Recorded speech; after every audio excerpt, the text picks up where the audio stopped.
I told that BTCH not to FCK with my dog. Let me start off by saying that I love my dog. This story starts a couple years ago in a small, but very nice and quiet neighborhood. Most people own their homes and everyone takes pride in ownership besides the house next to mine. The house next to mine is Section 8. Meaning government assistance/welfare pays all the bills and usually some form of trash lives there. This certain piece of trash this story is about, well, let's call her Fraggle Rock, because she looks like one. This BTCH moves in and immediately starts partying. I mean like an everyday, all-day booze and drug fest. She is selling pills, smoking crack and doing heroin on her back porch, throwing trash, drug bags everywhere, all over my property, brings her druggy crew around my house and keeps my family up really late with their loudness. I really dislike her at this point, but I ignore her. Her boyfriend is extremely violent and they beat each other constantly. The 4-year-old child she has is dirty looking, neglected with behavior problems, and has to witness this shit. It was awful, but none of my business. I spoke to the Fraggle one time when she first moved in. I explained I had a really big dog and to just ignore her as she barks a lot but will eventually get used to her like she had with the other neighbors.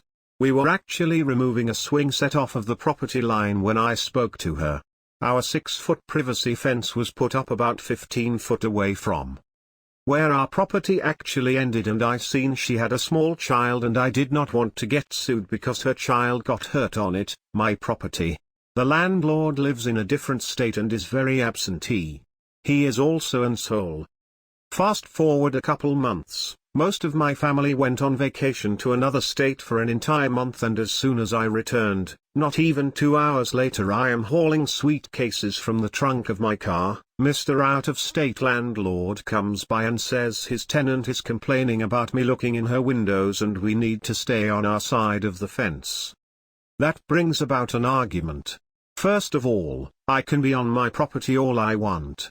Second of all, we have been out of state for a month and haven't been on that side of our property since the Fraggle moved in and we removed the swing set. I told the landlord I will be moving my fence closer to the property line. I am unsure where all the accusations came from. Her crack smoking probably had everything to do with her bogus claims.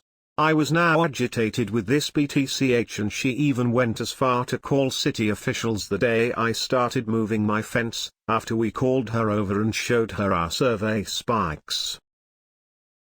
Around this time I noticed our Mastiff, who was treated badly by previous owners and behaves like a guard dog, has taken a particular disliking for them, so I start watching out my window when I hear her growling. I wish I hadn't seen what I saw. One of her daily regular buyers was jamming a stick through my fence and into my dog's face. He actually broke my f-king fence doing it. I ran outside and screamed, "You f-king's hole, you will f-king pay for this." I was upset and my dog had a mark on her face. He ran inside and I seen the Fraggle peeking out from behind her curtain f-king laughing. The very next day the little boy is beating on my fence with a hammer and my dog is on the other side flipping out. I yelled at him to get his mother now, but she would not come out to talk to me. A few more days later the kid is throwing dirt into my dog's eyes over my fence. The next day he is back with the hammer. I go to City Hall and ask the lady there to contact the landlord ASAP and give him my phone number. I never got a call back.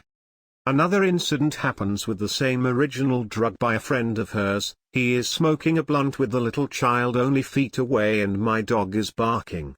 I am right there in my backyard and see and smell it all. He kicked a big SS hole in my fence and actually kicked my f-king dog. That was it. I had it. I went to the police, not something I would normally do, but I did not want to lose my dog when one of these souls gets bit. I talked to the cop, we discussed the entire situation, the parties, drug deals, the domestic violence, and he told me the only way to get her out, since she was Section 8 and the landlord was uncooperative, was to call in her drug deals and she would be kicked off government assistance as soon as she was convicted. It only took 1 day of calls and I shit you not, 17 F-King calls the first day, all with license plate numbers. The next day I heard her yell talking to one of her drug-fiend girlfriends. Her voice was always loud and shrieky, so I can hear and understand most of her outside conversations from my living room, about a bunch of her friends getting locked up the day before, and she didn't understand why or how this was happening. At this point I believe the cops called CPS. They started coming around, but she was not answering the door. One day she left the child unattended and he was playing on the main street. A family around here noticed and walked the little boy home, but no one was home to watch him. CPS was waiting out front this time. She somehow still had her kid after that, but not for long. There was one more incident with my dog. A different druggy friend decided it was a good idea to pelt my dog with rocks. I couldn't believe this was happening still and was beside myself the hell I was going through. I was in my yard all the time because I had to be. It was a serious inconvenience to be in the yard every time my dog wanted to be outside, but I felt it was the only way to make sure these people didn't harm her. I lost my mind that last time and started pelting this guy back with rocks. The Fraggle was on her back porch knocked out, and she awoke briefly to let out a Snorty the pig laugh like it was a F-King game. The Fraggle likes to drink and drive. Since the drug deals only got her buddies busted and not her, I decided I would wait and watch and call in her next drunk driving adventure. She had to go. It didn't take very long. A few days later her violent scumbag boyfriend stole her purse and jumped into a car that was waiting and took off. I heard her scream, "My pills, give me my F-King pills." I see her stumble to her car, completely shit-faced, hop in, and peel wheels in hot pursuit. I call it in. The poor child was outside in the snow barefoot. That is a perfect example of her priorities. The cops arrested her, and I knew that because CPS came the next day after the child never went to school. They found the little boy there all alone, just how he had been the whole night.